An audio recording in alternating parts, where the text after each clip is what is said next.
And welcome to this session on clean cooking. We have great speakers, and Charlotte is going to start us off with a dynamic, wonderful. Just to point out, she was on her sick bed this morning, so she has dragged herself out. Okay, we'll just wait for the latecomer like John Rowe, Annual, IRADe. Okay, Charlotte, would you like to come in? Hello. I don't need that, do I? There should be one there. Hello, good afternoon. Thanks, Simon, for that introduction. My name's Charlotte Ray. I am currently an independent researcher. Let's go with that. Worked for the past 5 years looking at household energy access, previously been at University of Nottingham and Edinburgh. I'd like to give a dynamic presentation. I guess we'll see how it goes. There's lots, actually really excited about this panel. There's lots of good empirical work. So I actually wanted to do something a little broad to start off with, just so that we can start engaging in the debate. And obviously by the title it says Cleaning Up Our Act, what constitutes an improved clean cook stove? So why cook stoves? Everybody has seen, if anyone that's gone to a presentation of mine before has seen this slide, and I apologise, but I feel that we should continue with it. So why cook stoves? We all know the blurb, 2.7 billion people rely on solid biomass for their heating and their cooking needs. Basically, most of them are inside their homes, dirty toxic fumes, indoor air pollution, therefore deforestation. So over the years, basically in order to counter this, what has been the solution? Let's redesign the stove that people cook on. Now, I'm a social scientist, so when I first came into cook stoves, I came into an engineering department. So trust me when I say I was very confused for a long time about PM 2.5 and secondary airflows and whatnot. It took me a while to gather it. But basically, as a result, stoves have been designed, redesigned, mood lighting, modified and adapted over the years. And to be honest, the first recorded, I think, improved cook stove was 1947. And we today in 2018 are still having these debates. And I wanted to put this quote up from Emma Crew, who wrote in '97 about improved cook stoves. And it brought together several sexy subjects, such as working with poor women, raising the income of artisans, conserving environmental resources, and reducing pollution. And I think 21 years later that this quote is actually relevant more now than it ever has been. And again, cook stoves, there's a timely debate. We've all just come back from, well, not personally, but the SEO for All conference in Lisbon, and it provided some very sobering facts in regards to cook stoves, that we're not meeting our targets. There's not enough attention, not enough political will, not enough investment, a lack of infrastructure. And basically in their progress report has said that if we continue to go down this road, 2.3 billion people will still be relying on traditional cooking methods in 2030. So something really needs to change. And so I think what happens now is actually, how do we address this problem? We've all actually been working in the sector for a very long time, and actually we have been doing lots of things to address it. But actually, I think what's needed now, in light of sort of these recent reports, is that we need to step back and reflect on what's been done, what's been going on, and also reflect and acknowledge the sort of complex intricacies. Cooking is not electricity. You cannot achieve clean cooking solutions at the same rate you can achieve electricity. And we need to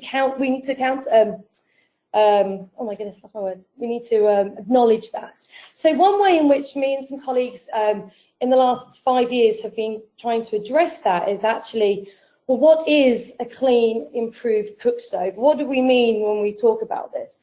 And so one of the things is about terminology. Now, we've known them as improved, efficient, appropriate, advanced, clean, modern.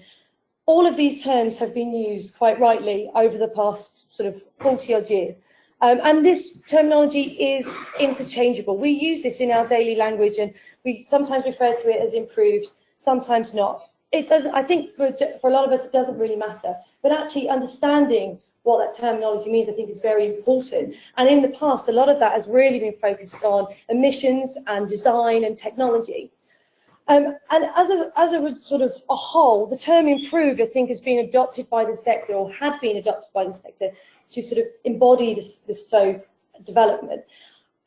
However, as we've gone forward, the Global Alliance for Clean Cook Stoves from 2010, this term improved is now in a sense being rebuffed to something which is sort of intermediary to short to medium term solution, not a long-term sustainable solution. And so in the literature, if you look at the progress report, there isn't a reference to improved cook stoves. It's all clean. So when we're talking about terminology and clean cook stoves, what are we talking about? Are we talking about stoves or fuels?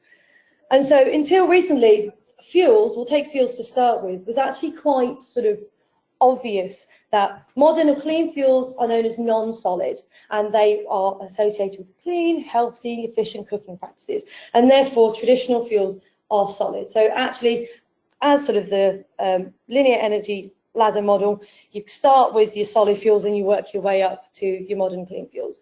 However, in the past, this has raised questions about alternative fuel solutions, and as a result, this IWA tier framework, which is obviously this, which most of us are probably familiar with, this has now become to embody both stoves and fuels. So fuels will also be ranked along this framework.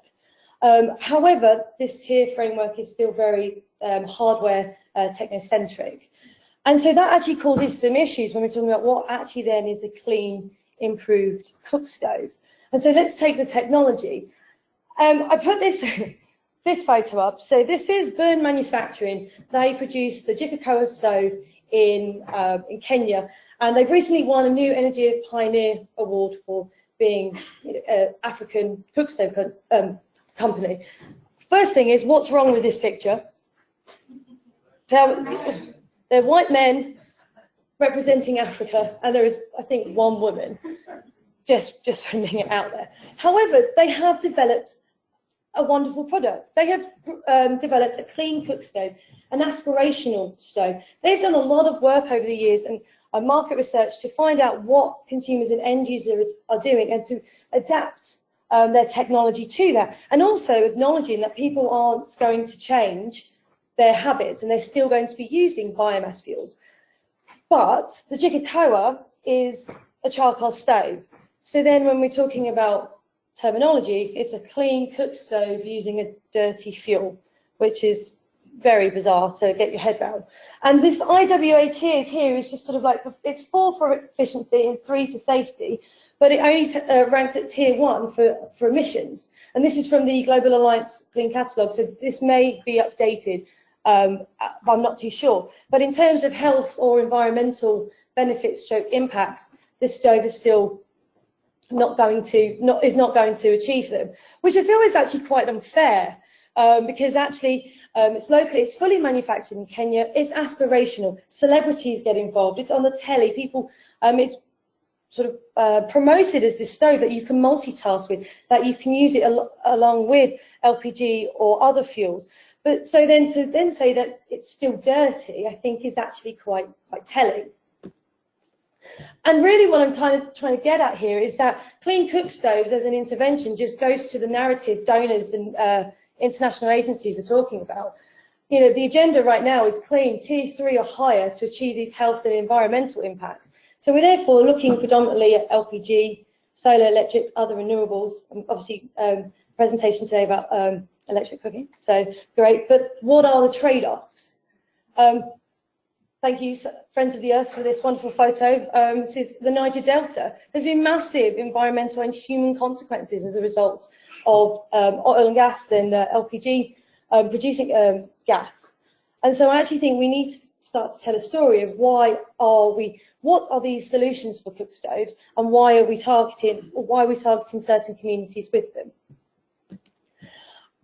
And so I've kind of been a bit boring up until now, and we've also been very techno hardware focused, and it's sort of like actually in what I've been talking about are these narratives and about terminology and what donors, what international people are thinking. Where's the human element to this? At the beginning I said cooking is very complex. It's very complex, it's very sort of intricate, and we haven't yet sort of scratched the surface of why people why people are cooking the way that they cook. This quote here sort of says, you know, we encourage partners to use quantitative metrics and tiers as a basis for communicating specific performance goals, rather than solely relying on terms like improved, clean, or advanced. I think just as a person, this really offends me, because therefore we are going back to hardware, technology. You're actually removing people from this debate. And also we're victim blaming here. We are blaming people and households that cook for indoor air pollution and for deforestation. It's been, I mean, I'll just take deforestation, for example. It's been widely demythed that domestic cooking does not cause deforestation. I mean, this has been in the literature for years now. It creates degradation, but mass agricultural land clearing and burning, that is what's causing this deforestation. Yet households over and over again are being blamed for their domestic cooking practices. And I just want to sort of here just stress that we talk about technology, but there's these trade-offs about what the technology is supposed to do and actually what people actually want to do with it. You know, technical concerns prioritised by donors, but they're not necessarily shared by end users or cooks. And I just want to say that it's not new, of course it's not, but one size doesn't fit all, and we need to start to encourage people to get be more involved in this debate, because at the moment we're still on the hardware side of this conversation. And I just wanted to put this little picture up, this illustration somebody, Henderson, did for us when I was in Malawi a couple of years ago. And he was drawing, making illustrations as a result of the conversations we were having. And he said that it was the over-improved stove, in the sense that all of our conversations that we wanted a stove, a one stove that fit all of our demands and our needs, and therefore this is what he came up with. Something that, you know, cooks our food, but it cleans our house and it charges our mobile phone. But a lot of this, actually, the very basic element of cooking food has really been far removed from this debate. And I think this illustration alone, I just think that brings back some really interesting questions. And back to the terminology, be it clean and dirty, we have to be very, very careful about the way that we use these terms. In a way, we're shaming people for their cooking practices and their preferences. You know, we don't always take into account actually soot and ash and smoke, some of the benefits or the relevance that they have in certain contexts. But at the same time, people do have concerns. They are worried about dirty clothes, dirty pots, dirty linen, smoke in their eyes. However, when we're talking about clean fuels, clean cook stoves, dirty fuels, dirty cook stoves, these dirty clothes, dirty pots, dirty linen, this is not driven the debate. It's actually based on the fuel and the stoves that they're using alone.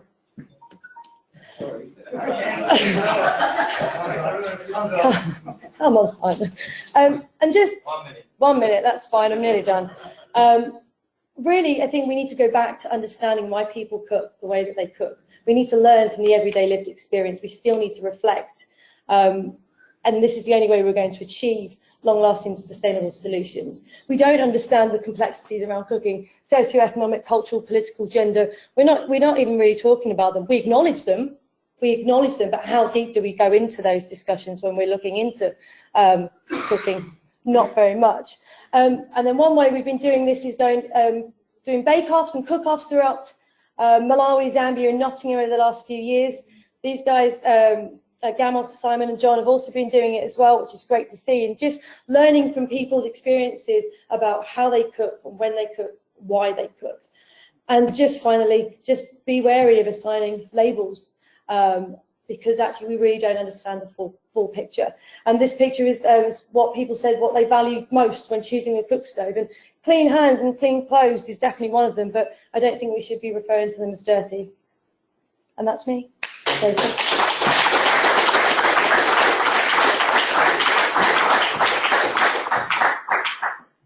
thank you. So our next speaker is Timothy Whitehead. I'll let him introduce himself. Thank you. Yeah, I don't.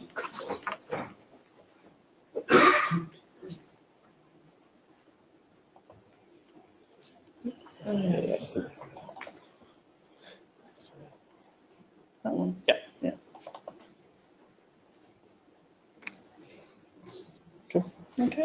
next one.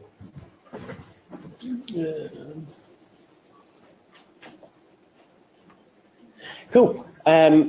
Brilliant. Thank you very much. Yeah, my name's Tim Whitehead. I'm from Aston University, and I'm actually come at this from an industrial design, a product design point of view.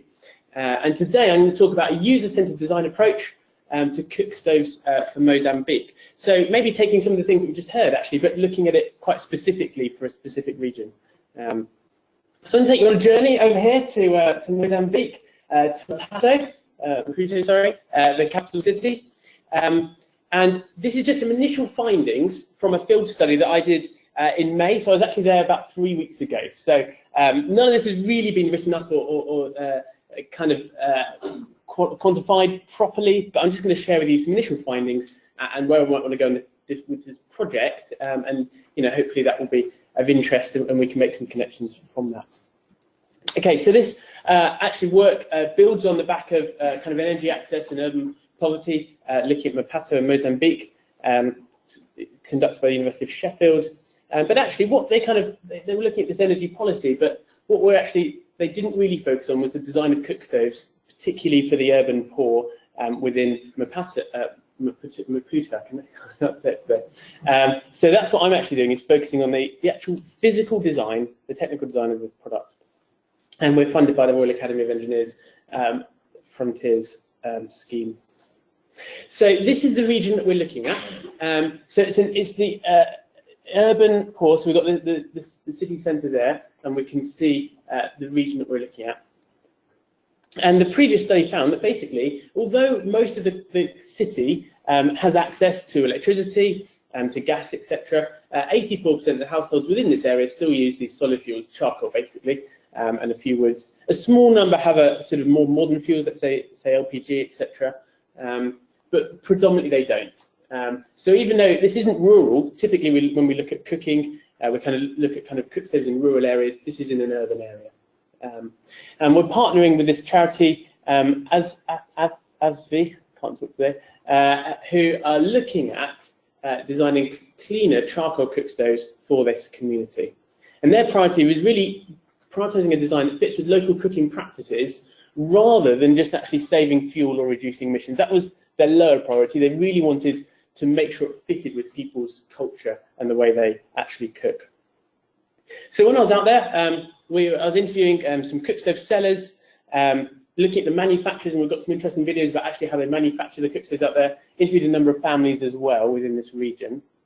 And really, it's basically investigating how we can improve the current design.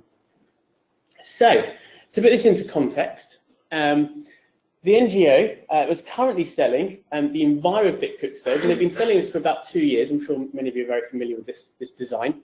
It's selling for about approximately £6, and it's door-to-door sales with the seller receiving about what £1 or so each sale. And they sold 35,000 of these in that community, which is a huge number within the community over the last 2 years. But what they realised was that this wasn't necessarily sustainable in terms of the local kind of the economy and the local manufacturing. So in the last few months, they've moved over to a new locally designed cook stove. So they're still selling at exactly the same price, door-to-door sales exactly the same. They've kept all of those elements consistent, but they're trying to actually use local manufacture, local resources, etc., instead of just importing it from China. But they've got a problem, and the problem is that this new stove is not selling by anywhere near the amount that the old one was. And one of the main reasons that we're looking at this is due to the kind of the desirability and the quality of the manufacture and the quality of Mozambique made, inverted commas. So this is what we're going to look at and how we can improve. So basically what I'm trying to do here is understand the user perceptions between your imported American designed, Chinese made charcoal-based cook stove with a Mozambique-made charcoal-based cook stove. So kind of they're pretty similar. Obviously, the local one that's a clay pot held in place with some cement in a zinc outer frame. Just so you're aware. And this kind of really, this whole kind of study comes off the back of my research, which is looking at the design of products for low-income communities from a design perspective, And what I really identified across, water filters, cook stoves, solar lighting, all those sorts of things, is that although customers are often very poor and not able to afford expensive products, they do really appreciate that superior quality and importantly, aesthetically pleasing design, and they're willing to pay a premium for that if it's within their reach. And it kind of enhances their social status, their well-being as well, and hopefully improves the use and uptake of these, water filter, cook stove, etc. So I'm just going to quickly run through a number of attributes that we've been looking at. Importantly, usability, the affordability, safety, durability, and desirability of this cook stove, and what we can learn from that. So usability is really good just to get on the field, just to go into people's houses and see how they're using it. And what we initially found is everybody's using, well, not everybody, most people are using a range of stoves. So they have a whole number, maybe about 2 or 3. Obviously, they'll be boiling some water on one, they'll be cooking their dinner on another, etc. So they don't just use one, especially low-income people. They can't afford a dual opening stove. So when they can afford one, they buy one, and then they buy another one to supplement it. So often they use a range. The height of a stove was quite important to note. A lot of these stoves we see are very, very low down. They're kind of like camping stoves, aren't they? But actually, users responded that's no good for their posture. They don't like bending down every day. So, a desirable factor is raising it up. It seems quite obvious, but a lot of these stoves that we see are very low down, and people put bricks and stuff underneath it just to try and raise it up a little bit. So the height of the stove is something we want to look at. And often, the dual opening it makes a difference, and people obviously make their own. You can see here, this is just a gas canister cut in half and welded together, which is quite interesting. But they want that, that dual opening, so they can cook 2 things in one go. And also, they want a big, wide iron ring for large pots, so they can cook a big family meal or whatever it is at one time. And this is quite important. And some of the issues that they were describing with maybe the EnviroFit was it was just too small, and they couldn't really cook with a large pot on top of it. So those are some of the things we found out in terms of the usability. And I'm going to go in a minute about what we can do about that. Affordability, we were obviously looking at kind of how much people were willing to pay, and about £6 was the optimum. People would spend a little bit more, depending on the quality. But really, the inefficient ones, if you spent £4.50, you could get kind of a not very efficient one, but it would end up costing you more in the long term through charcoal use. So users were pretty aware of this. Typically, we're kind of looking around the 500 mark. But they would pay more if it was better quality, which is quite interesting. We were interested in safety in our little project that we did, and to see if people had concerns about charcoal or LPG, if they had concerns about the safety, because obviously they're very open, they're very hot, kids are running around. Was there much of a concern? And interestingly, we didn't find there was too much concern in terms of people burning themselves. But charcoal, everybody believed, is very safe, is a safe fuel to use. LPG is a bit mixed responses. Some people thought gas is a little bit dangerous to be using, which was quite interesting. We were slightly surprised that was the case.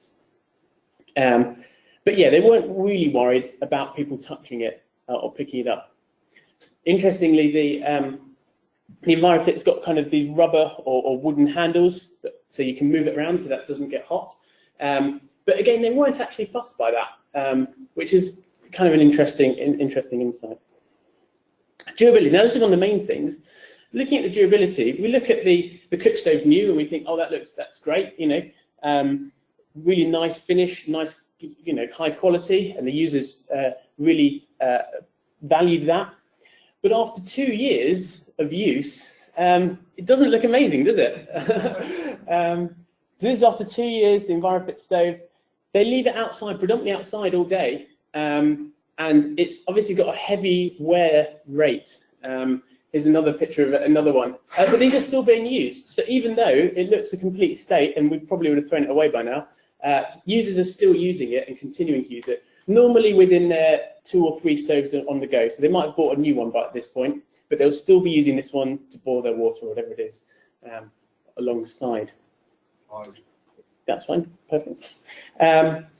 Another interesting thing, because we're just really trying to explore this whole area of design. So we looked at the durability.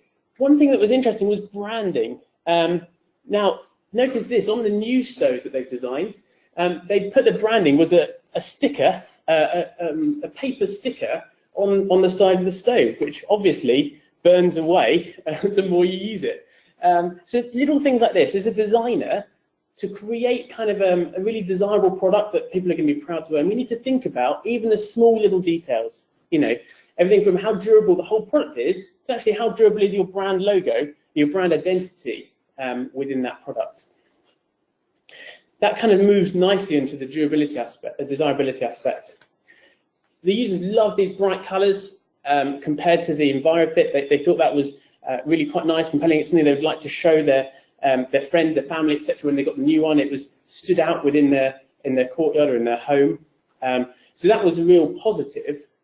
But they all recognised that the locally made, Mozambique-made one was quite poorly made, and they were not happy with things like the finish on the little flap at the front. It was kind of cut quite roughly. So the user perspective, they thought they looked great, but they're poorly manufactured. One thing I didn't really mention is the weight. They're quite heavy because they've got that concrete inner, but that was good stability. They wanted it higher, but they're unsure about the overall durability of the stove because, again, this is quite a new version. We talked to some sellers. They, again, thought it looked attractive. What they commented is that it was too heavy. So these chunky stoves are too heavy to carry because they had to carry them out to the different villages and the different, sorry, not the different villages, the people's homes. They also wanted something that, you know, came in a box and looked a little bit more professional than just rocking up with a stove in their hand like that. And finally, kind of manufacturing. What do we learn? There's two elements. There's the clay pot, which is made just by hand. I'm sure you're kind of familiar, a little bit jerky. No real quality control, just by hand, which is then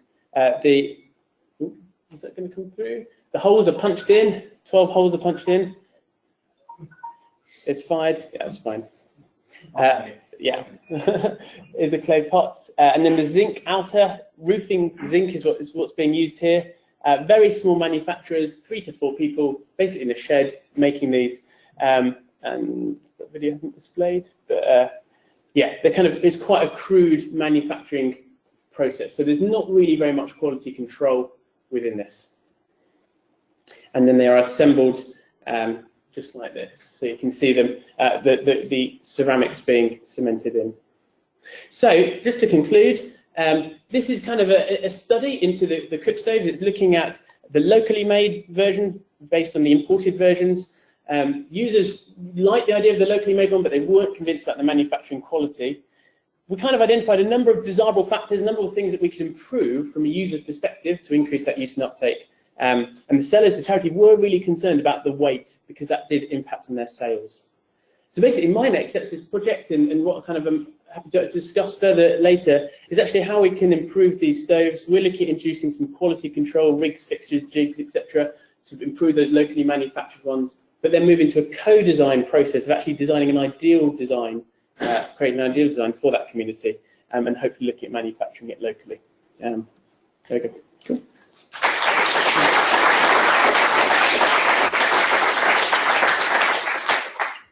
Thank you very much, Tim.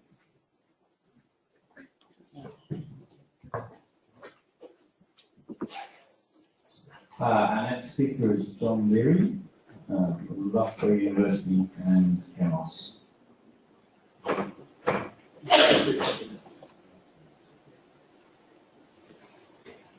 Thank you, Simon. Thank you to our previous 2 presenters as well.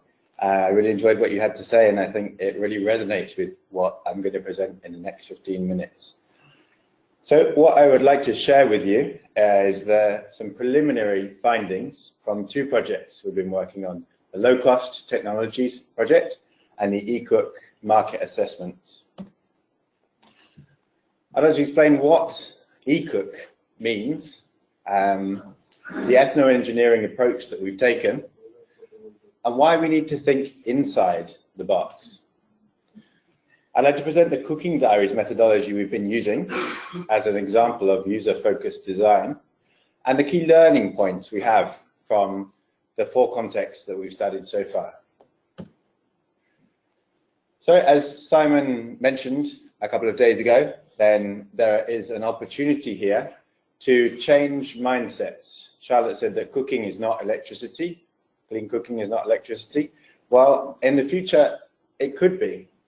One way of achieving that is by using the falling costs of solar panels and battery storage and rising cost of charcoal in many contexts to unlock an existing expenditure by 1.5 billion households around the world on polluting fuels such as charcoal to repay the costs of a solar home system. Ethnoengineering is a fusion of ethnography and engineering. Ethnography offers us valuable insight into culturally distinctive processes of domestication of new technologies, something that could not be more important for a cook stove. And engineering reveals how they physically function. So by integrating these 2 disciplinary approaches, we can offer a more holistic and culturally informed understanding of technical solutions to social problems, such as clean cooking, in order to more effectively alleviate poverty. So I'm going to present 2 pieces of work that inspired us. The first is by a guy called Bill Cowan, who over a decade ago in South Africa looked at urban energy practices in an informal settlement. What he did was he organized community cooking events like Charlotte was presenting at bake-offs, and asked ordinary cooks to cook the foods that they wanted to cook on different fuels and simply measure how much energy does it take to cook each type of food. What he found was that at the present time, there was a clear overall advantage in using electricity where it was available. It was cheaper to use, safer, and more controllable. Charlotte and colleagues just last year published a paper taking an approach from renewable energy systems and applying it specifically to clean cooking. So many of you will be familiar with a levelized cost of generation or levelized cost of electricity for renewable systems, comparing higher upfront cost renewable systems with cheap initial costs but ongoing costs for fossil fuel-based systems, using a levelizing methodology. So what that does is it spreads out that cost over time and allows you to compare what is the least cost option if financing is available.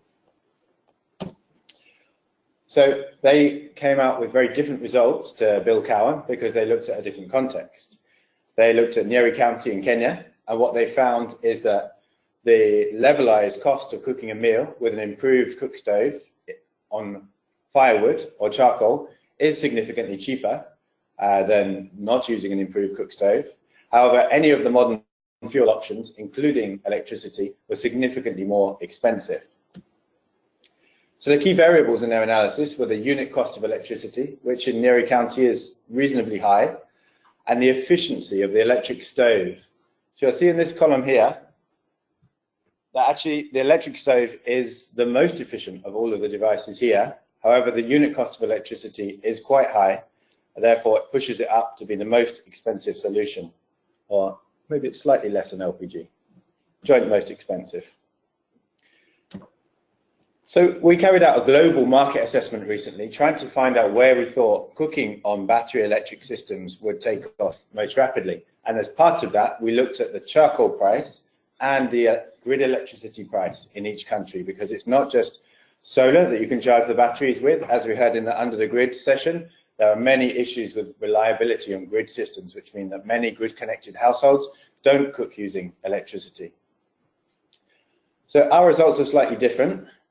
Because we used urban charcoal prices. Urban charcoal prices are likely to be many times more than what rural households are using. We looked at a variable rate of efficiency for improved cook stoves, so from 20 I think to 40%. But we also only used a fixed efficiency for an electric hot plate. Essentially, was what we modeled, a 70% value. What we found was that there are several countries, so Zambia here, and Myanmar here, where even using an electric hot plate, it was still much cheaper than cooking on charcoal. So we went and we explored those contexts in detail. But we also wanted to look further and think about energy efficient appliances. The LED has revolutionized the world of solar lighting. We wanted to see whether it's possible to find an LED in the world of solar electric cooking. So heat transfer into the pot, efficiency of burning things or heating with electricity is important, but there are also many losses coming out of the pot. So convection and radiation from the side and the lid, steam coming out the top, and if your cooker doesn't fit the pot properly, heat going straight up the side. One way to address many of these losses is to put your cooker in a box. Why do people not do this? Well, with fuels that you burn, putting a fire in a box is not very easy to do, but with electricity, it is. However, putting your cooker in a box has issues with behavioural change. Many good ideas in the clean cook stove world before have failed to reach scale because of behavioural change issues. So we wanted to look in detail at how compatible were these different cooking options with the way people cook in different countries.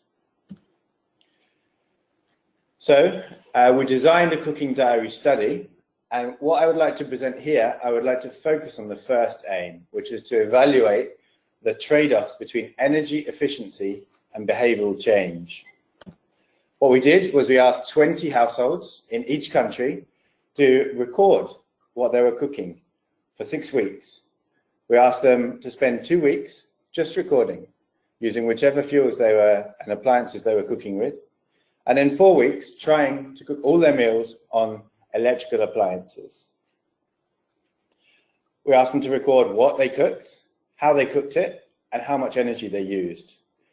We recorded meal level resolution data. So each time they cooked, they measured energy before and after, and what that gave us is a data set of how much energy does it take to cook different meals in different ways. We also carried out registration and exit surveys to capture user experiences, and we finished with an e-cooking challenge where the participants of the study showed us how they could cook efficiently, what they had learned in the last 4 weeks. We have been analysing the data using Excel and SPSS. We'll be feeding it into the economic modelling we've been doing to see when this opportunity will arise and for whom. We're also producing a cookbook that advises people on how to cook efficiently. But I'm not going to talk about this today because none of these are finished outputs. It's just where the data is going. What I want to talk about is the key learning points from Kenya, from Zambia, from Tanzania and Myanmar. So we ran the study first in Kenya. What we found out was that simple hot plates are just not competitive in contexts where gas is cheap.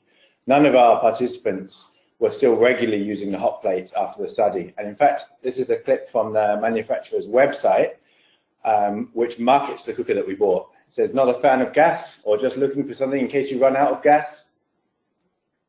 But what we did find is that insulated storage containers, such as hot pots or thermoses, and uninsulated stovetop pressure cookers are widely available throughout the country. So that led us on to this new appliance, which Simon had been trying in his home for several years already, and we see an example over here, which is the multi-cooker. So this is essentially an electric hot plate and a pressure cooker in an insulated box. And we thought, well, that could have significant potential for reducing the energy used and increasing the speed at which you can cook. So next we went to Zambia. We went to Zambia because there are a significant number of people cooking on electricity already, and also even more people cooking on charcoal. We offered each household who didn't have one a hot plate, and all of the households, none of which who had one, a multi-cooker or an insulated electric pressure cooker. We used electric meters with a live readout to enable people to see how much energy they were using and adapt their behaviour around energy saving practices if they wanted to. what we did at the end of the study was we asked all of the participants to tell us how they, or show us how they could cook beans in the most efficient way using the least amount of electricity. So the challenge was cook 1 cup of beans, including the sauce, with the least energy possible. And these are the results here. What you see is that there is a 20 times difference in between the most efficient and the least efficient cook. So 2 units for household number 18 there, that's about the same as cooking it on an uninsulated appliance, hot plate, and less than 0.1 for the winner. So what that tells us is that energy efficient appliances have a huge potential for reducing energy use, but energy efficient practices are just as, if not more, important. In Myanmar, we were lucky enough to meet 2 individuals who had already assembled a solar home system that they could cook on. So we learned from them about which appliances that they were using. We studied the induction stove, which, although maybe more efficient in getting heat into the pan, does nothing for the heat coming out the pan. We were particularly interested in rice cookers.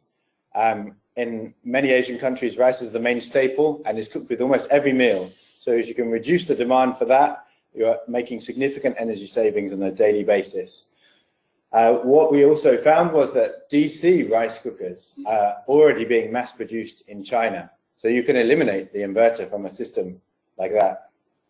And it makes it possible to produce something that really is very simple, just a battery and a rice cooker.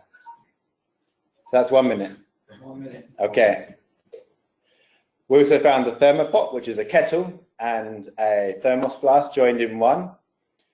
From Tanzania, we had a range of appliances. We also found out that it's possible to cook ugali, one of the major staples across East and Southern Africa, in a rice cooker.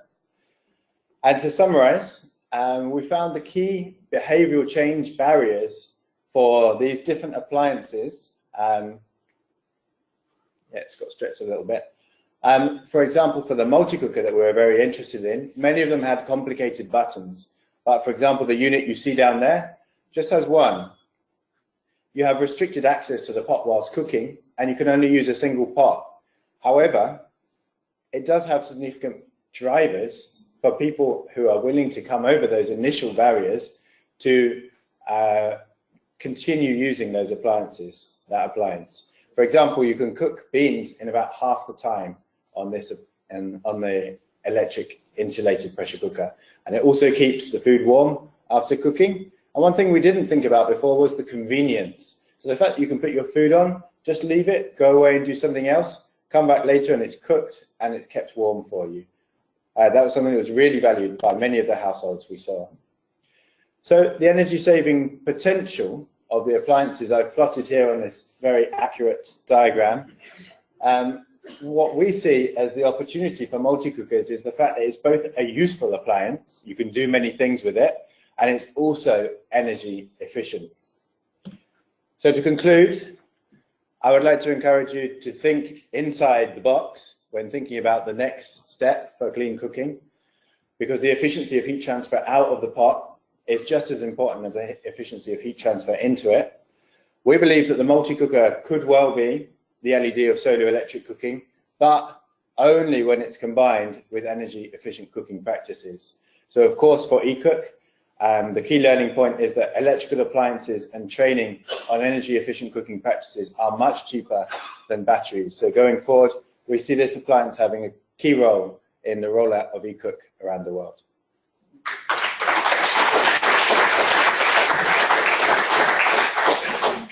Thank you very much, John. Ashutosh Sharma from IRADe is next. He's going to tell us about the Indian experience. I'm going to steal a little bit because I know that he's been working with induction stove and he wasn't aware of the multi-cooker, so he was getting very excited about it just before the session started. Yeah. Ashutosh. Yeah. Good afternoon, everyone. I am Ashutosh Sharma. So I'll be talking here some evidence-based of clean cooking transition in India. So basically, India, many of you must be aware and many of you must not be aware that the government of India is running a huge free LPG distribution program, Pradhanmantri Ujjwala Yojana. And under this, it started in 2016, and the history goes like this: that earlier LPG universal subsidy for refilling the LPG was given, but the access to this LPG connection was only limited to the rich people. So the subsidy were mainly going to the rich people. And people, the policymaker and the researchers started saying it's very regressive in nature, that the needy are not getting, because they do not have access, they do not have the cost and the purchasing power to pay for the upfront cost. So government said, okay, fine. In 2016, they launched this Pradhanmantri Ujjwala Yojana. They said, okay, we'll give the connection free.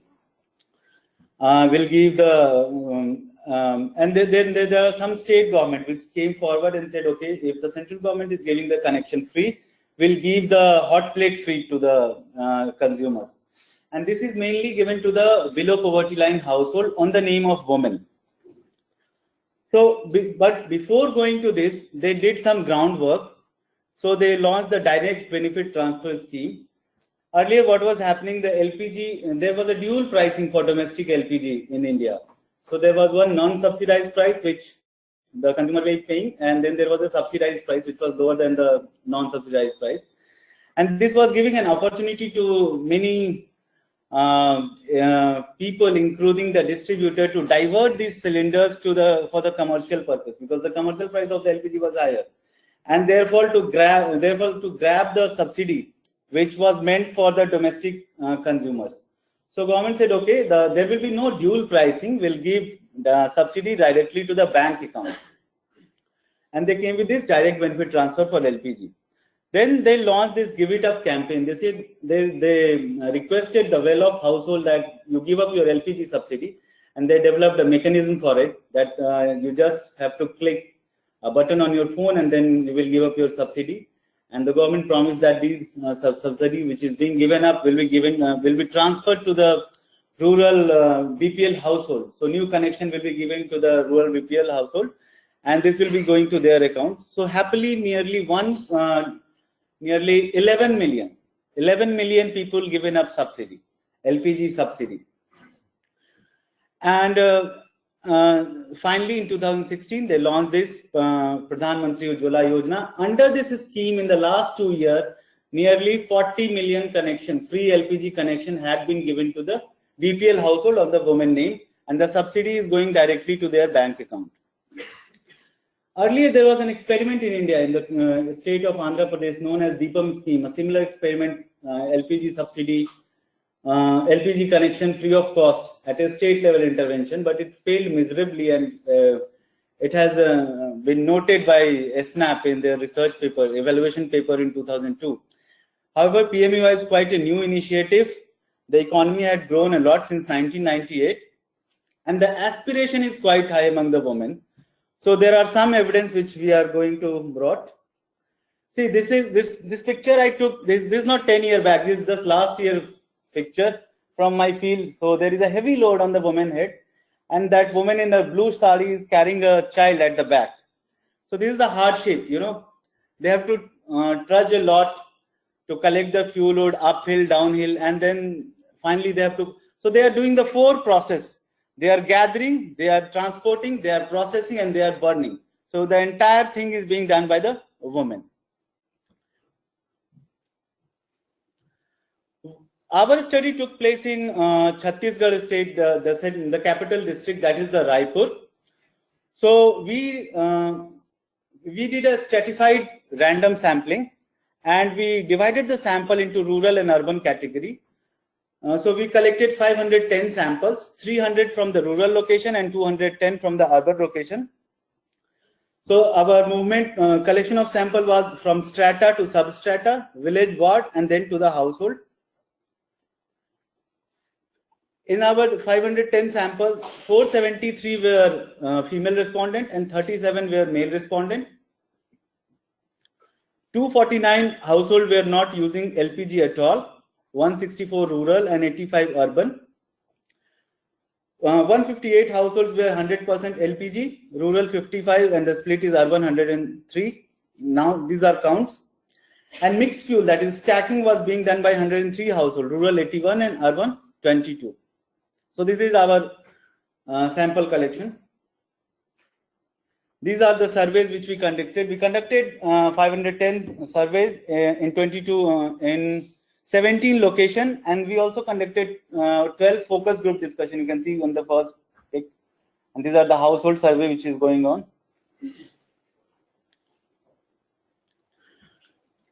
We have converted the cooking energy into megajoules, useful cooking energy, by utilizing Sullivan and Barnes' definition of useful cooking energy. So to have a parity among all the type of fuel like LPG, dung cake, fuel wood, crop residue and all, we converted them in useful cooking energy in terms of megajoule. And you see, we divided the rural and urban household in income groups. So you see, at the low income group, LPG is being used by in a very less amount. But as the income increases, there is a marginal increase in the rural area. But this divide is quite clear in the urban area, because in urban area, as the income increases, you see the share of LPG increasing at a faster rate. So as the transition towards clean cooking, mainly in terms of LPG, is quite visible in terms of income in the urban area, but not so much in the rural area. So what we did, we also tried to understand what is the non-monetized monthly useful cooking energy which is available with the household. And this has been represented in this figure.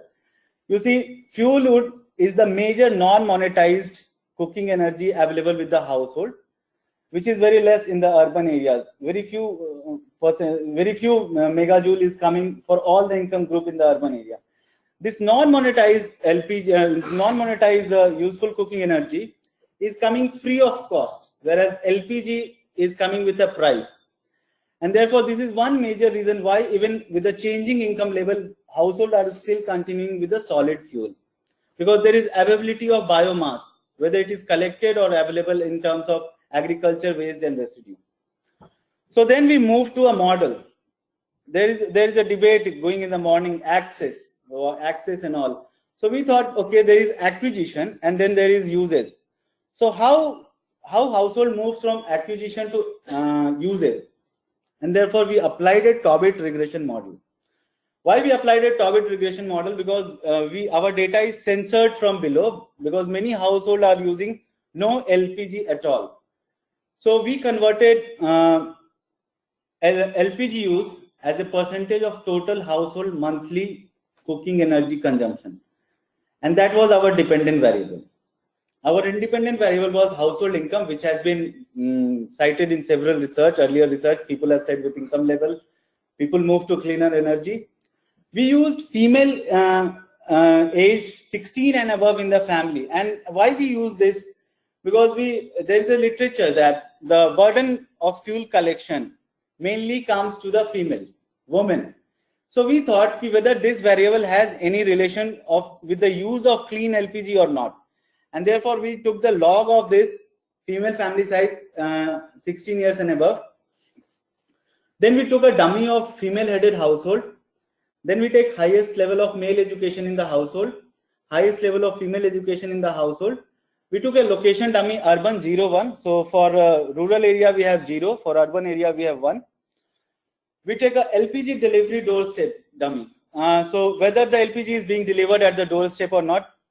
So that is important, because if we found in the focus group discussion that if LPG is not delivered at the doorstep, and if the distributor is some 5-10 kilometers away, then the woman in the household used to ration the use of LPG when it's near, it's going to be near empty, like 2 kilo or 1 kg, 2 kg or 1 kg is left. Because they have to depend on some men that when they will take a leave and they will go and fill the cylinder and will bring it to them.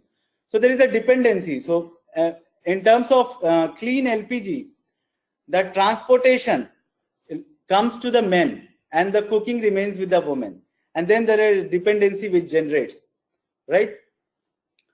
Then we also took a dummy of PMUY beneficiary. So PMUY, in our sample, there was a significant 69 households who got PMUY LPG connection free of cost.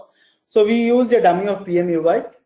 And then this inertia has been talked a lot in the literature of clean cooking that there is inertia, people take time to switch from one energy to another energy service, clean energy service. There is a behavioral aspect. So we took this LPG acquisition year, that when the household had acquired the LPG, whether it is the first year, second year, third year, fourth year, and we also took a square of LPG acquisition, because it is not that as the year increases, you will keep increasing the percentage of LPG. So there is it increases with a decreasing rate. So we expect that the coefficient will come to be negative. And we find very interesting result that household income increases, the marginal effect. So there is a positive impact in the percentage use of LPG. Monthly percentage use of LPG increases, and it is significant at 5% level. If there is a high number of female in the family who are 16 years and above, it negatively impacts the use of LPG, percentage use of LPG, and it is also coming very significant. Female-headed household dummy is significant, but positive but not significant. Yeah, I will complete. Highest level of male education, it's positive and it is significant. Highest level of female education is positive but not significant at 5% level. Let me tell you, I was reading recently an article, and they said that even women in the household make decision about the cooking fuel they will be using. The veto remains with the men. So even the aspirational fuel or the decision for using LPG, education level increases, women aspiration increases, women decision about using clean cooking fuel may come for LPG. But veto, that what will be used, remain with the men. In such a situation, the male education matters more compared to the female education. And therefore, probably that's the reason why we are getting this highest level of male education coming more significant. Urban area, as expected, uses higher percentage of LPG compared to rural area. Now, LPG doorstep delivery is important. It is 16% compared to if LPG is delivered at the doorstep, then the uses are higher compared to a situation where the LPG is not delivered, which is mainly the case in the rural area. Now, a link to this, there is a situation that the prices of solid fuel, if you have to buy it, it's quite higher in terms of megajoule compared to LPG. Still, the household are using solid fuel instead of, they are purchasing solid fuel and not LPG. They say that we need a staggered price. So we do not need a 15 kg cylinder. We need a 5 kg cylinder. We cannot pay upfront 500 rupees or approximately 5.5 pound. So in that situation, if suppose the government comes with a staggered price, 5 kg cylinder, and it is not at the doorstep delivery, then what will increase? The transportation cost will increase. So doorstep delivery becomes very important. Even if the size is reduced, it's become more affordable for them to buy. PME out beneficiary, it's 48%, very significant. So the first cut shows that the capital subsidy for LPG is doing something good for the clean use of clean LPG. LPG acquisition here, as it increases, the usage increases. So inertia is there, but with if they are using with a longer period of time, then the use increases. However, the square of the LPG acquisition is negative, which is expected that it increases with a decreasing rate. So this is what I have, and then we did a small study. Yeah. So this is a small study we did in Rajasthan and another district of Chhattisgarh, where we did a survey. We tried to gauge the understanding the demand for electric cooking, and then based on that we selected 20 household. We did a survey for 100 household, and then we gave an intervention of free induction cooker with paid price for utensils. And we gave this to 20 households, and we monitored them for nearly 15 days as in terms of energy diary. So what all they are cooking and how they are cooking. So this is the result. 25% household in Chhattisgarh said that they have initial problem in operation, but in Rajasthan they said no problem. Ease to operate, 95% says it's easy to operate, 100% in Rajasthan. Can cook all items, they say 75%, 100% in Rajasthan. Planning to buy new induction compatible utensils, people are. So there is a willingness. So the intervention shows some good results.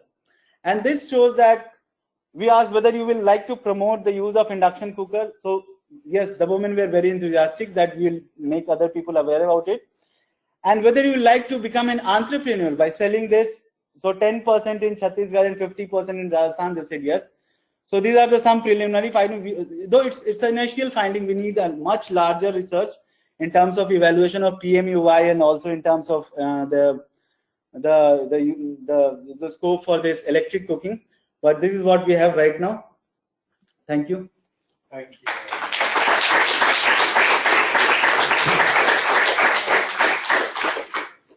Wow, that's a great set of papers. I'm sure people have got questions. Do I need to do a summary? Charlotte called for a refocusing from technology to people. Tim said, yeah, people are involved in design and their opinions matter. John, what did you say? Don't know, really. Take a completely different approach. And then, yes, let's find out what the people actually think by going out and doing cooking diaries. Questions? Okay, we've got a cluster over here. Hey, why not go running?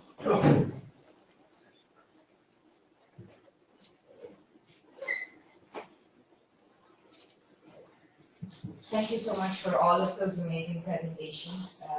It's nice to hear from the research community about cooking, because otherwise we end up in conferences where they're just talking about the number of cook stoves sold, which is not as fun. I have a question in terms of, while thinking about clean cooking, how do we know of people who have started to think about built environment aspects? Because one part of clean cooking is addressing deforestation, but like I completely agree with Charlotte, why should the poor have to bear the burden of that? But the more important part is addressing indoor air pollution.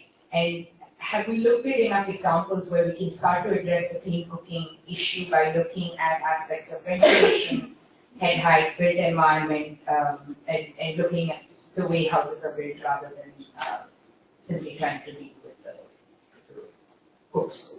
Okay, I'm going to take 3 questions and then let people answer. Colin? Probably, my name is Cowan, this is investment. Probably something that did not come out from here, that did not come out from the president, but I think following on what she said on the people promoting improve the cook stoves. My question has been, does it really reduce people, let's say the danger that women suffer, because whether people are using less firewood or not, it still doesn't change the statistics that people using firewood will still be dying from that. Is it not time that we should just completely eliminate cook stoves? Thanks, Colin. And yeah, thanks to all presenters. As we also heard from John, solar cookers not using electricity but sunlight directly due to behavioral issues haven't really had a good uptake, or not an uptake at all. And I've been working quite a bit with technology centers, training centers in Latin America and Southern Africa, and still there's hardly any country where I don't find a solar cooker. So my question to the speakers and also to the audience, is there any evidence of applications where that makes sense? I didn't quite catch the last 2 sentences. Are there any countries where solar cookers have worked or haven't? Just when I've seen solar cookers all over the place, yes, apparently they don't make sense. Yes. So my question is, do you know about any applications where it makes sense? Oh, okay. Right, speakers. Oh, it's so difficult being a chairman because I just want to answer. Who would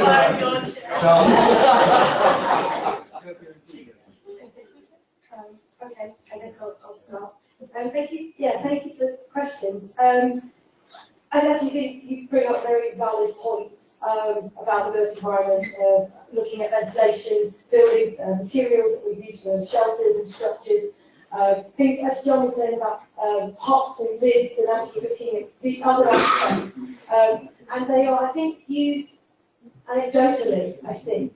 I mean, this from a social science perspective, but we don't actually look at them directly so much, but actually they're just as valid. And I actually think that comes in quite well into the indoor air pollution. I mean, if you look at the global burden of disease stats, you know, it's striking, it's 4.2 million people die a year. However, how you can account all of that towards domestic cooking alone is very bizarre, because there are a whole range of diseases, and when death certificates in hospital record, it does not say death by cooking, death by cook stuff. it doesn't. However, that's not saying that it's not an issue, but actually if we're looking at ventilation, looking at structures and windows, we're looking at humidity in the air, ambient air pollution, these are things that we need to consider as well when we're talking about indoor air pollution. And again, starting to move away from that rhetoric where we are blaming women and families and households for their cooking choices. I think the Northern Alliance for Clean Cooks will have a field day with that one. And solar cooking, there might be some examples where they work. I don't really know. A lot of it's to do with the structure. The tech is too big. You know, big blazing solar tube cookers, they just don't work. They're not feasible for women to stand out in the sun, outside all the time to maintain that. There's been lots of examples in Burkina Faso and refugee camps where they just haven't worked. But that's not to say that they don't. I think, as Sandra was saying, we still need to look at design and engineering. We're not saying that we shouldn't. So perhaps we just don't need any new cook stoves. We just need to perhaps start looking at what we've already got. Thank you. Perhaps Tim, you'd like to build on that. Yeah, no, probably a macro building, but yeah, completely agree in terms of integrating the urban development with sort of ventilation, 100%. I think really we need more of an approach where your architects, the designers, social scientists, everybody comes together really, and when they look at those communities, developing that as one system as opposed to everybody doing their own little bits. I think that'd be the ideal, wouldn't it? Yes, and in terms of, I think for most things, in terms of solar and all these other ones, it's really going back to what the users want. And does that new product actually is convenient? Does it integrate with their lifestyle really cleanly and easily? And if it doesn't, then that's not an appropriate technology, or it could be reconfigured in some way. So I haven't really seen any that good examples of solar, integrating the Let's get John to build on that. Can I answer Colin's question? So, Colin, as far as I understood it, your question was, isn't it time that we eliminate firewood cooking totally? Green firewood cooking and green cook stoves. Eliminate firewood cooking and green Most cook stoves. the improved cook stove where people claim that they are firewood efficient, but in the real sense, they still don't eliminate the fact that people are cooking using solid fuels. Yeah, okay. To make them. So I would like to comment that eliminating firewood, I think, is going to be extremely difficult. We've deliberately picked the low-hanging fruit, which is charcoal and other polluting fuels that are commercialized. So fuels that people are already paying for. So that existing expenditure can be redirected to pay for cleaner fuels. Firewood, in many contexts, is collected, along with other fuels like, for example, dung, crop waste. Where you've got fuels that people aren't paying for, then where does the money come from? Better off households that may have other income earning opportunities, may be able to afford repayments on some kind of other cleaner cooking system. But for those that are really poor, then it's a tough nut to crack. Sorry, my point is, the point that I was trying to say is not eliminating firewood, but the pathway where from firewood to something else, we shouldn't jump into the step of having improved cook stoves. We should jump directly into another thing. What? you pay for that transition. I think that's the thing that I want to look at, because for me, this stage is still really maybe the data. Okay, we're going to ask because that's what IRADe are working on. I think. Yeah, what you are saying is, see, in India, it has been very difficult to say improve cook stove. All the programs are failed miserably. Even the government run. But when we went with this induction cooker, people were very interested in buying this, even for taking this and paying for the utensils.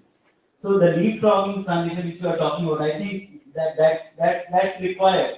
But what he is saying is also very important, that it is not possible for entirely shift and entire population from fuel to all the clean cooking. So it will, I think it will be a slow and steady process. But yeah, that should be the policy which can focus on. For example, India is a net importer of fossil fuel, and they are promoting this DME, which is completely LPG. Now they have to import a lot LPG, so they need to think something about e-cooking, right? Because India is also they have planned 175 gigawatt renewable energy under the Paris Agreement, right? So with so much of renewable energy and e-cooking can progress. So that kind of arrangement is required, but yes, leapfrogging in the current scenario, I think much effort should come from the policy maker. So governance issue. Yeah. Thank you very much. Right, we've got some eager handies now. I'm going to go for Craig. No, Hi, it's Martin Council, Microgen Renewables, get your hydropower here. There was mention, I think Anthony mentioned that there's evidence of when you revisited places, technologies have been given up, they weren't using them anymore. I'd like to know, if possible, what was the main reason for that, for those abandoning those technologies, and conversely, there might also have been evidence where the sample were provided with the multi-cooker. Was there any evidence of neighbours saying, I want one too? yeah, thanks. That's the short one. Let's get some more questions. There's some down here. I would like to work together. Yesterday, You have to keep it short. yeah, very short. Yesterday, Zambia presented a obstacle. I think that's a good idea. The way from an engineer point of view, and what's the best way to use, for example, the solar PV, for example. I'm an engineer, so I discussed the actual solution. Depends on how much you're going to pay. For example, like this device, pay £20 say. And if you're adding another power source, it's solar PV, for example, say £40, and then if you have the solar PV supply, so that's £60 for the device. It lasts at least 5 years. It may be 10 years. Now, for this device, may not buy, but the power source at least 10 years. So you don't need to pay anything. It works. I would like to develop perfectly. So the electrification to replace whatever the other fuels. So I think that's the future. That's the solution I think. Yeah. Okay, I'd just like to use my position as chairman to say that he's making up those numbers as he goes along. And he hasn't actually done the levelized cost calculations. John did actually have them in a graph, and they're done by people with economic model and spreadsheet and everything. But you had a question.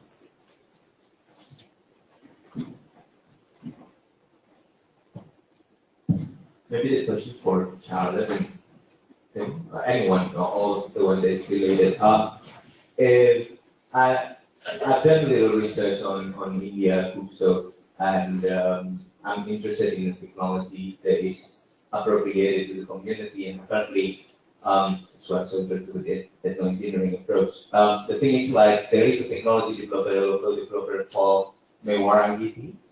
Everyone ever heard? So it's not a cooktop. It is actually just a simple plats of iron scraps, but those things can be inserted into the traditional Indian clay cookstove, which they can make it by themselves for free. And it costs very low, and it don't change any new. It is not introducing any new habits of cooking. So it is far more efficient based on the lab in Indian government. It shows that the heating is still more efficient and mission is slow. But that is kind of the technology that I think in the future, it's like when you can see people being involved and be part of it. So I was actually expecting from the, right? I mean, when you say that, but what, in the end, where is it? Where it's always come back to the engineering again, like design again, when you're criticizing, look, Chico's made there in Mozambique, but it's just like not industrialized, it's just make 3 people, it doesn't really sense. So I was really want to go further. I mean, which one, how is like, which part of the culture that is being incorporated in your design?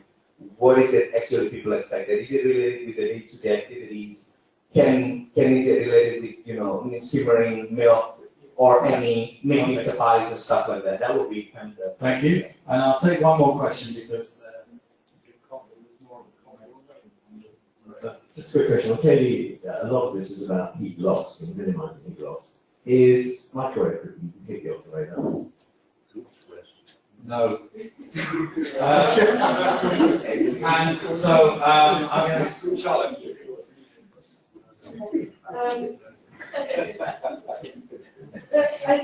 I'd like to sort of, okay, I'll just go through them. Why are technologies abandoned for a whole host of reasons? And that's mainly because they don't meet people's needs. And that could be anything from durability to cost, to not cooking foods properly, not being able to sit, not meeting gender needs or social cultural needs. Having a better stove than your mother-in-law sometimes is actually forbidden, you know, in many cultures around the world. So there's all these different factors that, again, we're not even scratching the surface with. We've got a lot of anecdotal evidence that we're putting here and actually really need to go back in and start looking at those wider socioeconomic, gender and cultural issues as to why the stoves are being abandoned and they're being stacked. I'd also come back to the Indian comment, but yes, I think it depends what we're doing with cook stoves. And I think it's what are we trying to achieve, what narrative are we speaking to? Because biomass cook stoves, no matter how efficient we think they are, they will never meet, at this stage, WHO guidelines to be clean and health saving. So therefore, no matter if you're using solid biomass, there is always that health risk is always going to be there. However, if adapting your behavioural practices is something families, institutions want to do, then actually it can only be seen as a positive thing. So if it means that they get less smoke in their eyes, but actually, let's face it, they might well become one of those 4.3 million statistics, but there is a win there. But unfortunately, when we have the top-down rhetoric being thrown at us, they're just saying that what we need to do, 4.3 million people are dying, let's give more clean cook stoves, without actually much guidance on where we take that.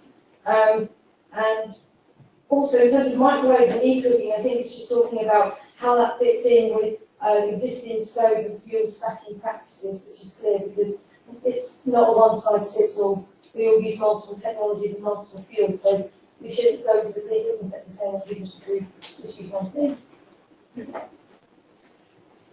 As for you, again, I don't really have much you kind of take all my books, but yes, I completely agree. So people abandon things for a whole number of reasons.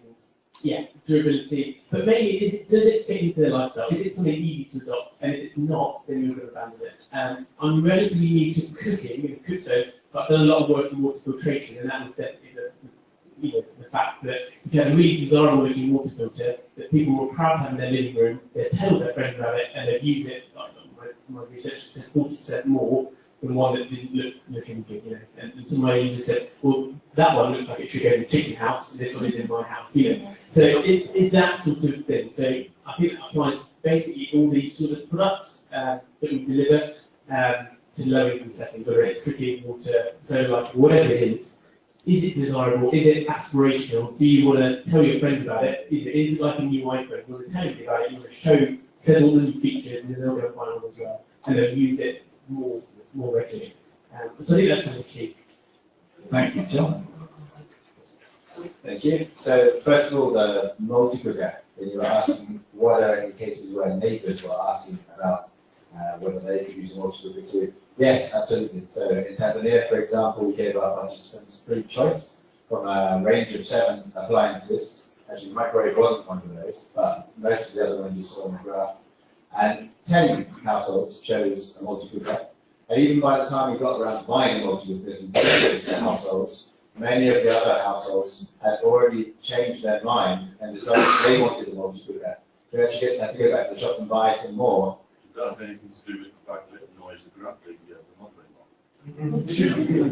As in, is that selling point, you know, this will annoy your mother-in-law. Yeah, maybe. Also, the second speaker mentioned about no fuel for many years, which is another big behavioural change barrier in that not many people buy all of their fuel for cooking for 6 years, which is the expected lifetime of a lithium-ion battery. So when you try and compare imagine the size of a heap of charcoal that you would use even the cylinders of gas that you would use in 6 years with a solar home system size for cooking. That's the role of financing that we need in order to get over that behavioural change barrier. And then finally, microwaves, yeah, I think they have a role to play, especially in reheating. They are quite energy efficient, but I've never met anyone who does all their cooking on a microwave. Maybe there is, it's possible, but again, significant behavioural change barriers. Do you want to comment on this proper question?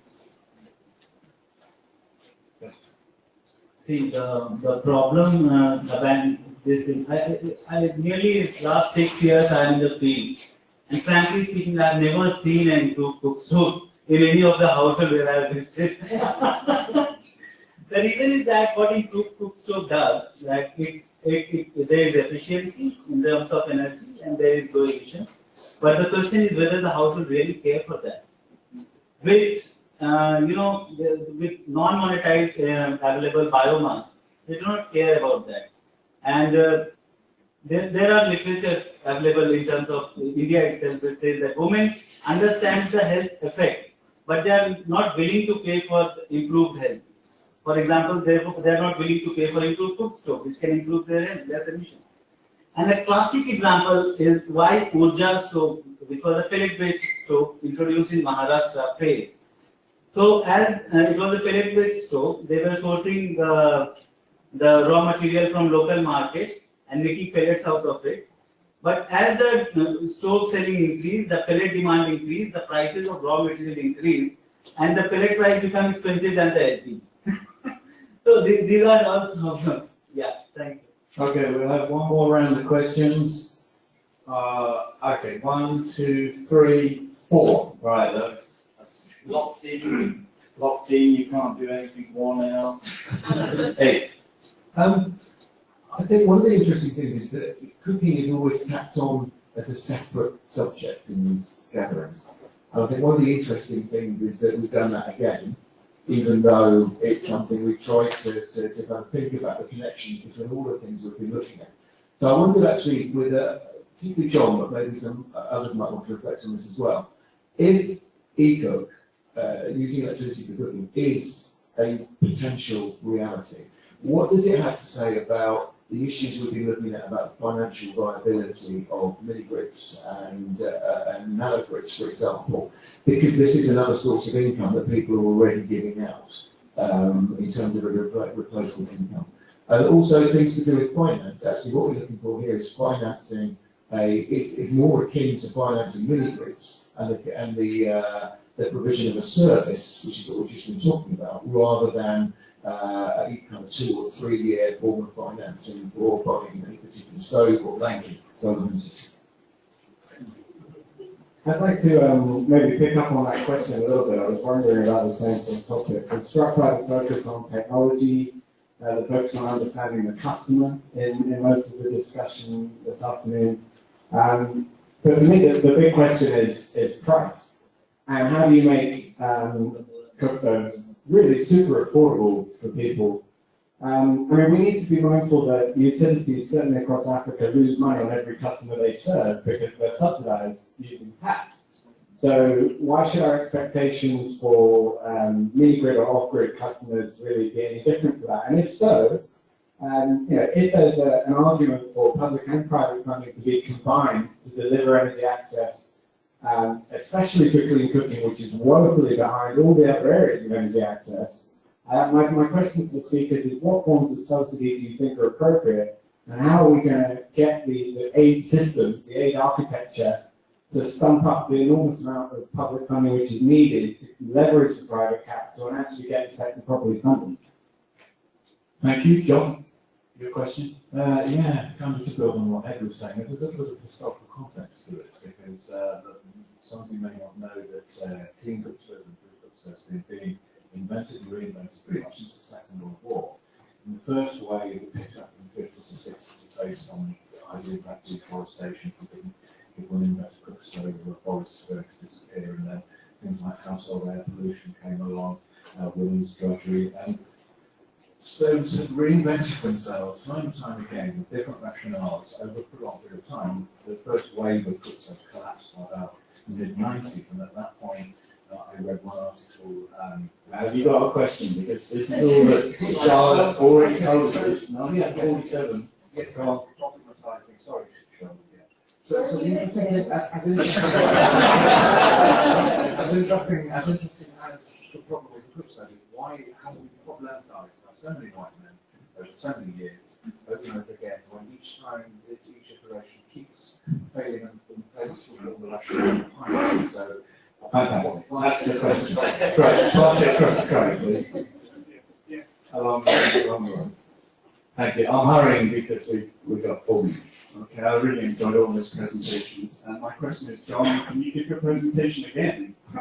Because, and I'm only half joking, there was a lot of data in there, and I was trying to sift through, I really enjoyed it. I was trying to sift through to compare like with like, because you had the LPG, for example, or the other cook stoves, and then the electric, and you said, okay, we could make this more efficient. Instead of having the coil, you could have, you know, the bag, and then the pressure cooker in effect, and then it's all in this multi-stove. But then you're still comparing that with a basic cooking method, or you could soak the beans, and that would make it more. Were you comparing like with like, or could we say the multi-stove is compared with a gas stove that had the insulating bag afterwards as well, and the pressure element, or something like that, you know, and the beans, so it's like with like. That's my. Thank you for your question. I'm going to go straight to John, since that was pointed at him, and a couple of the others have pointed at him. Okay, I'll try to keep it brief since we are limited for time. Ed's question about mini grids, yeah, of course, there's money already there in communities where they are paying for charcoal and other commercialized polluting fuels, and absolutely it makes sense to use that as an additional revenue stream, in addition to seeking for external finance from banks or investors, etc. How to make financing available from our second question, I think we already answered that one as well in the same question. Why do they keep failing? Well, when Charlotte gave her presentation, she showed the caricature of an improved cook stove, I began to think of the prototype that we built in Tanzania. It looks very close to that one. But what we are looking at with that is we are trying to increase the motivation for everyone in a household to want to purchase and to continue using a cook stove. And electricity is something that is sexy, it's something that politicians want to give to their citizens, it's something that people in households want for various different reasons. So we see that as a significant driver for people to not just buy a solar electric cook stove, but continue using it for many years to come. Finally, like for like, I would like to give that presentation again, but in about 4 months' time, when we have analysed all of the data that we've got from cooking diaries in 4 countries of people cooking all sorts of different combinations. Kerosene stove in one bag, gas stove with no insulation at all, multi-cooker soaking the beans before or not. We have the data, but it's just not processed yet. Tim, do you want a last word? Yeah, I think I'll just touch on the point about why is it kind of, I guess, white men designing all these things. I'd much prefer that it wasn't. And but I think the challenge is that to have local manufacturers to support the local production of these devices, they do need a little bit of support in terms of the roots and reducing settings. So thank you. Charlotte, last word.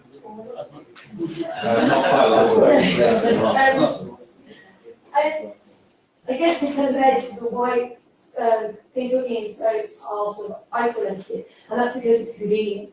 It's convenient for everybody because it's messy.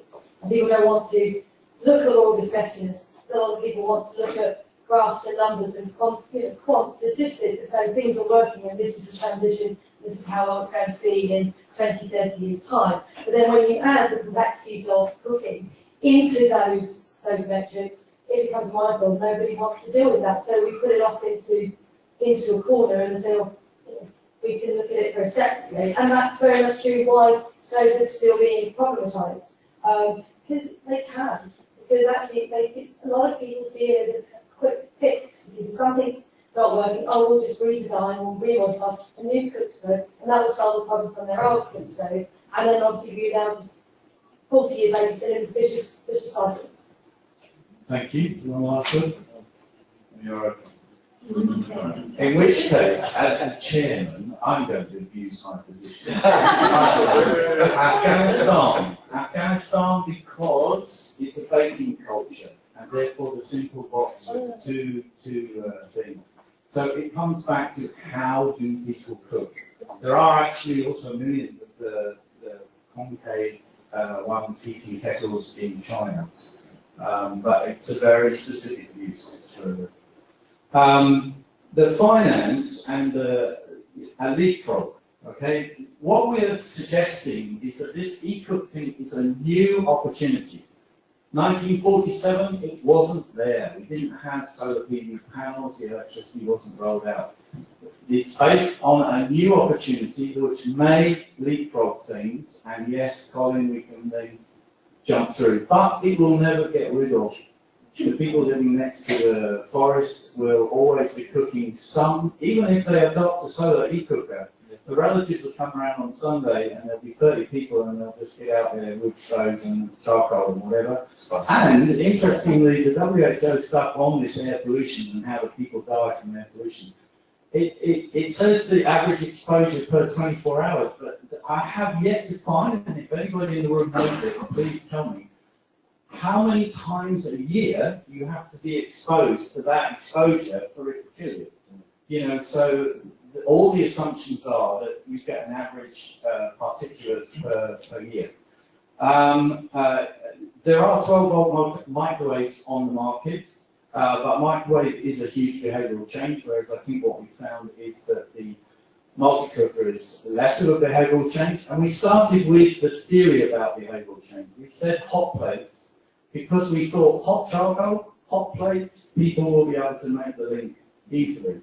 But then we discovered that actually hot plates are pretty inefficient because it radiates down, all that John said, and that's why we tended to go towards multi-cookers. And the main sell of the multi-cooker is keeping the dress clean. It's just people, so many people said about cleanliness, something that John picked up in his talk. And yeah, it would be great to go through his talk again slow and steady, and we will. In fact, we were talking to Bernie, those of you on the web, hello. We're talking to Bernie about doing a special webinar just on the whole e-cook thing. So those of you that heard about it for the first time ever here at this conference, do not panic that you've never heard about it and oh my goodness, where, you know, have I not been reading the right literature? The whole concept is relatively new. And that is because it's a new opportunity for leapfrogging. Thank you. That's the end of my chairmanship.